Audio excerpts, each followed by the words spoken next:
Bonjour et bienvenue à la capsule La Turquie en 3 minutes. Donc, j'ai plusieurs nouvelles pour vous aujourd'hui. Je vais commencer avec celle qui date du 27 mars dernier.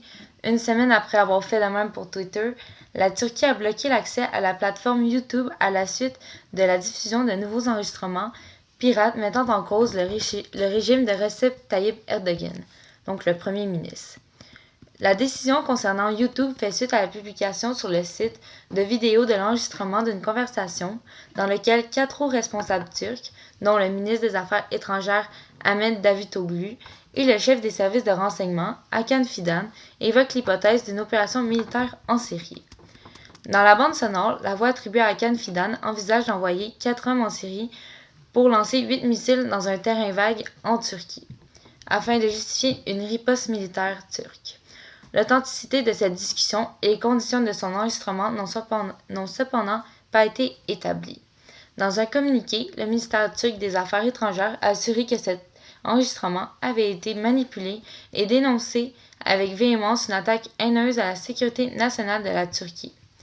Le premier ministre Recep Tayyip Erdogan affirme que Twitter et YouTube servent d'instruments de mise en œuvre d'un complot contre lui. Le blocage de la plateforme de YouTube et Twitter a suscité dans le monde entier une avalanche de critiques dénonçant la dérive autoritaire d'Erdogan.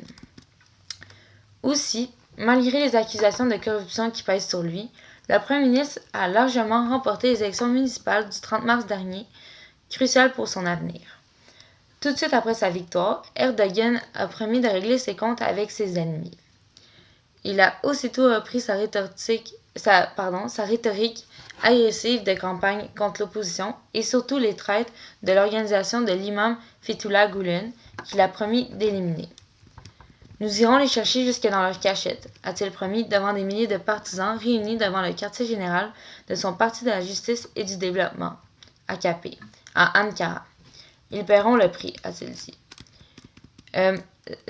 Par contre, l'AKP obtient un très bon score national avec plus de 45% des voix, très nettement devant leur principal opposant, le Parti républicain du peuple, CHP. Avec sa victoire aux élections municipales, Erdogan pourrait désormais annoncer sa candidature à la présidentielle d'août prochain. Donc, c'était tout pour la Turquie et c'est la dernière vidéo de l'année. Donc, je vous dis bye.